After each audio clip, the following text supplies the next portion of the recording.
बहुत बहुत शुक्रिया है कि बहुत शॉर्ट नोटिस के बाद भी आप सब यहाँ पे तशरीफ़ लाए।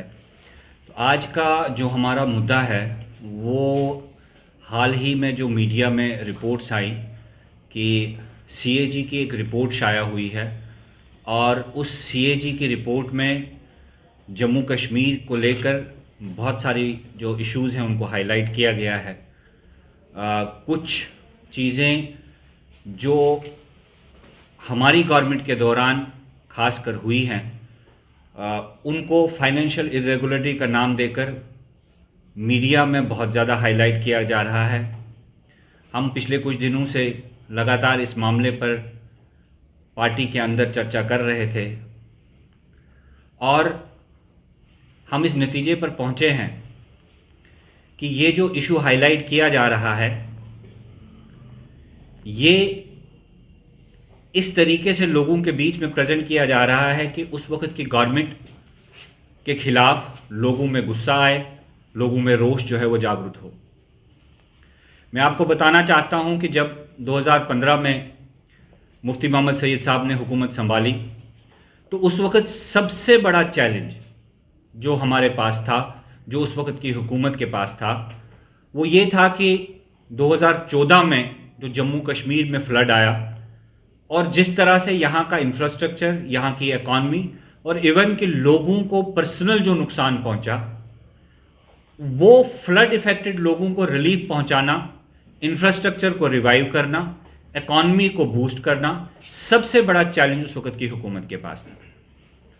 और ये बात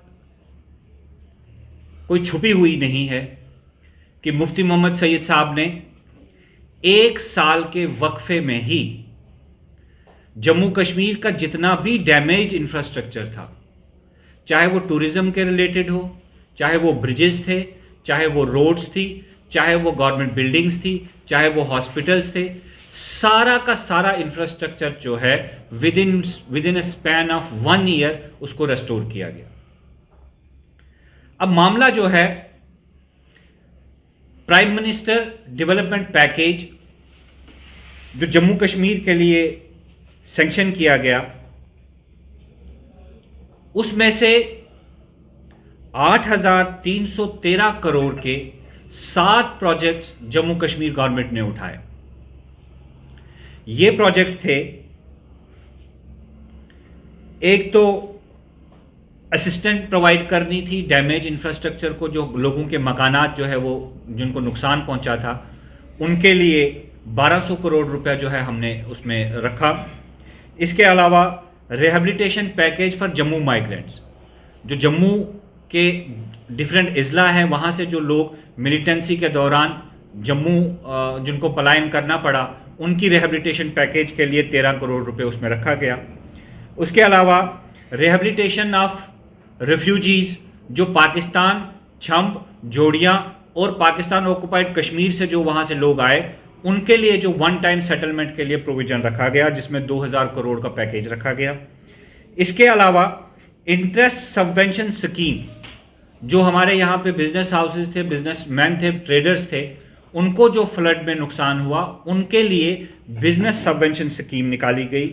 उसके अलावा 5 बटालियन इंडियन रिजर्व पुलिस की जो है वो बननी थी, उसके लिए 300 करोड़ रुपया रखा गया। अब जो सीएजी ने आउट ऑफ 7 स्कीम 5 स्कीमों को लेकर जो है वो अपनी ऑब्जर्वेशंस दी हैं कि 5 स्कीमों को कैसे जो है वो उस वक्त की गवर्नमेंट ने संभाला। अगर आप सीएजी की रिपोर्ट में ही देखें तो इनिशियली जम्मू कश्मीर में 2.35 लाख यानी तकरीबन 2.5 लाख फैमिलीज, 2.5 लाख मकानात ऐसे पाए गए। जो डिस्ट्रिक्ट लेवल और डिविजनल लेवल की कमिटीज़ बनी, उन्होंने अपनी रिकमेंडेशन में कहा कि 2.30 लाख हाउसेज जो है उनको पार्शियल या टोटल नुकसान हुआ है, यानी 2,35,000 फैमिलीज को पर्सनल नुकसान हुआ है फ्लड से। एक तो इन लोगों को रिलीफ प्रोवाइड करना था। जब ये पैकेज इंप्लीमेंट हुआ, मैं आपका ज़्यादा वक्त नहीं लूँगा क्योंकि ये कैग की रिपोर्ट में जो है सारा कुछ दिया गया है। इसमें 3 हेड्स बने।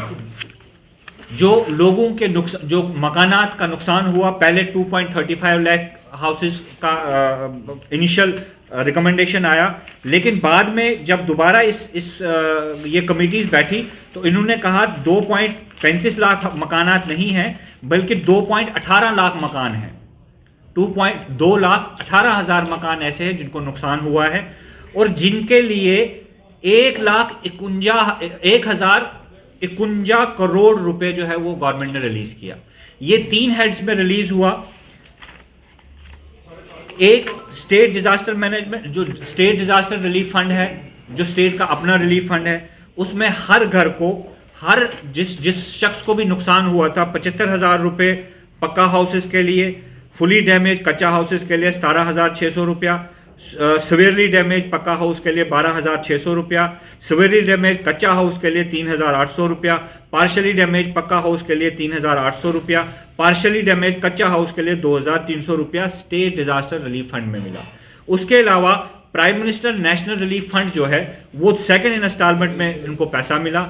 उसके अलावा ये 2 हेड्स के अलावा तीसरा जो है प्राइम मिनिस्टर डेवलपमेंट पैकेज के तहत जिनका पक्का मकान जो डैमेज हुआ उनको 2,50,000 रुपया मिला, जिनका कच्चा हाउस जो है फुली डैमेज हुआ उनको 1 लाख रुपया मिला, जिनका पक्का हाउस सिवियरली डैमेज हुआ उनको 1,25,000 रुपया मिला, जिनको कच्चा हाउस सिवियरली डैमेज हुआ उनको 50,000 रुपया मिला, जिनको पार्शियली डैमेज पक्का हाउस हुआ उनको 20,000 रुपया मिला, और जिनको पार्शियली डैमेज कच्चा हाउस जिनका था उनको 10,000 रुपये की instalment prime minister development package में मिली। टोटल जो पैसा लोगों के अकाउंट में, डायरेक्ट बेनिफिशरीज के अकाउंट में गया, वो गया 4,25,000 जिनका पक्का हाउस था और कंप्लीटली डैमेज हुआ, 1,67,000 जिनका पक्का हाउस जो था वो, जिनका कच्चा हाउस था लेकिन कंप्लीटली डैमेज हुआ, 1,87,600 रुपया जिनका सिवियरली डैमेज पक्का हाउस था, 63,800 रुपया जिनका कच्चा हाउस सिवियरली डैमेज था, 48,800 रुपया जिनका पक्का हाउस पार्शियली डैमेज था, और 17,300 रुपया पार्शियली डैमेज कच्चा हाउस के मिल रहा। ये है वो फिगर जो मैंने आपको इनिशियली कहा कि 2,18,000 फैमिलीज को जो फ्लड में उनके मकानात को नुकसान हुआ, उनके डायरेक्ट पैसा जो है उनके अकाउंट में हमारी गवर्नमेंट ने उस वक्त दिया। उसके अलावा एक नुकसान तो ये था, दूसरा जो क्या कहते हैं, जम्मू माइग्रेंट्स की बात की गई। जम्मू माइग्रेंट्स को रिलीफ का जो पैकेज था वो हमारी प्रीवियस गवर्नमेंट में, जब पीडीपी और कांग्रेस की गवर्नमेंट थी 2003 में, मुफ्ती साहब ने अनाउंस किया था कि हम जम्मू माइग्रेंट्स को भी रिलीफ देंगे। जितना कश्मीर के माइग्रेंट्स को जैसे रिलीफ मिलता है ऐसे जम्मू के माइग्रेंट्स को भी रिलीफ मिलेगा। 2003 में ये स्कीम सैंक्शन हुई और नवंबर 2015 में हमारी गवर्नमेंट के दौरान दोबारा से ये स्कीम शुरू हुई कि उनको रिलीफ तो मिल रहा था लेकिन इनको रिलीफ कम मिल रहा था। और उनकी डिमांड ये थी कि हमें एट पार कश्मीर का जो कश्मीर के माइग्रेंट्स हैं, जितना उनको रिलीफ मिलता है उतना ही रिलीफ हमें भी मिलना चाहिए। नवंबर 2015 में हमारी गवर्नमेंट ने ये स्कीम निकाली कि इनको at par with Kashmiri migrants को इनको रिलीफ मिलेगा। इसमें 13 करोड़ रुपए जो है हमारी गवर्नमेंट ने उस वक्त जो है पीएमडीपी में इन लोगों को जो है वो डिस्ट्रीब्यूट किया। इसके अलावा एक तो लोगों को अपना जो नुकसान पहुंचा था, उसके अलावा जम्मू कश्मीर में सबसे ज़्यादा जो इफेक्टेड एरियाज थे वो था यहाँ का जो ट्रेडर और यहाँ का बिजनेसमैन है। उसके लिए 2 स्कीम्स हमारी गवर्नमेंट ने उस वक्त इंट्रोड्यूस की। एक स्कीम जो थी वो थी बिजनेस, जो थी interest subvention scheme. Interest subvention scheme में क्या हुआ कि